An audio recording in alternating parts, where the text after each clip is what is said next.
Hello again, welcome back. Alright, let's take a look at this photograph here of some autumn colors down in the San Juan Mountains of Colorado.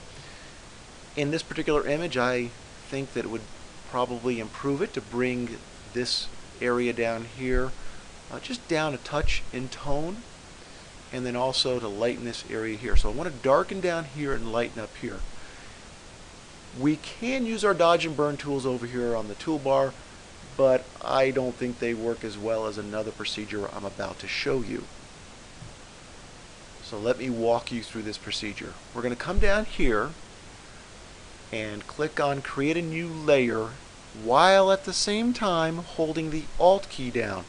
So my Alt key is depressed, I've clicked on the layer, and we get this little dialog box where we have the option now to select mode. We're going to select a mode and choose Overlay.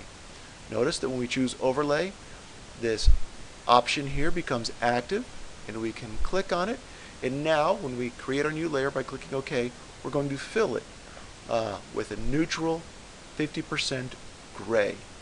So we'll click on it. Here's our new layer with a neutral 50% gray filling it.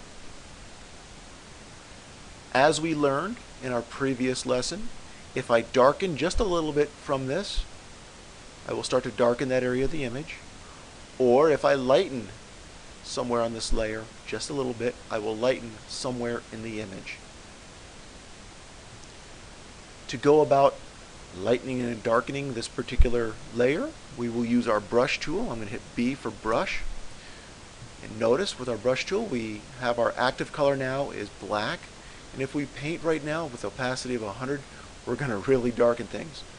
Usually when I'm doing this kind of dodge and burning technique, I'm going to use an opacity of anywhere between 1 and 4. I'm going to use 4 here now so that you can see the effect. I'm also going to check on my brush to make sure I'm happy with the hardness. Hardness of 0 is just fine. It'll create a nice feathered edge. I'll click outside that box to remove it. And now I'm going to resize my brush with my close bracket key, the right bracket key. And if I just click and hold, I'm actually painting just a very light amount of black on this layer, which is really actually bringing down the layer, the darkness of it. We're just darkening a little bit.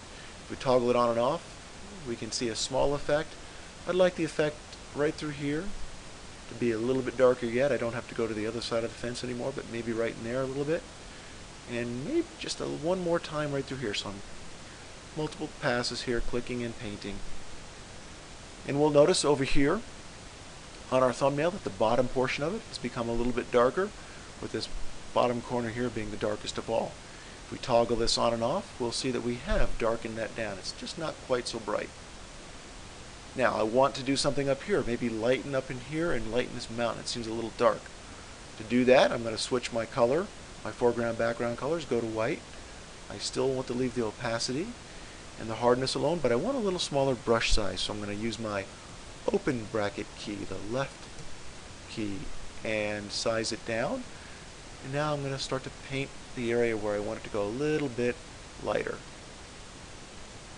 Alright, so that's one pass held down. I've let go, and I'm going to make it a little smaller. I'm going to pass again through here and through here. And go a little bit bigger and right up through here again. Let's notice on our mask, on our layer, we can see that there's a little bit of lightening off that middle tone. It's gone a little bit lighter right through there, and again a little darker down here. So as we toggle this on and off, that area is now getting lighter on top and darker on bottom. Real handy way to dodge and burn. This is my procedure for dodging and burning. I find I like the controls a lot better than having to use the controls and the various options available in the dodge and burn tools on the toolbar. So in summation, yes, we're trying to do as many of our local adjustments as possible in Adobe Camera Raw, but if by the time we bring it into Photoshop we missed it just a little bit and we're trying to fine-tune it, we can easily do that here, and with very, very positive results. See you next time.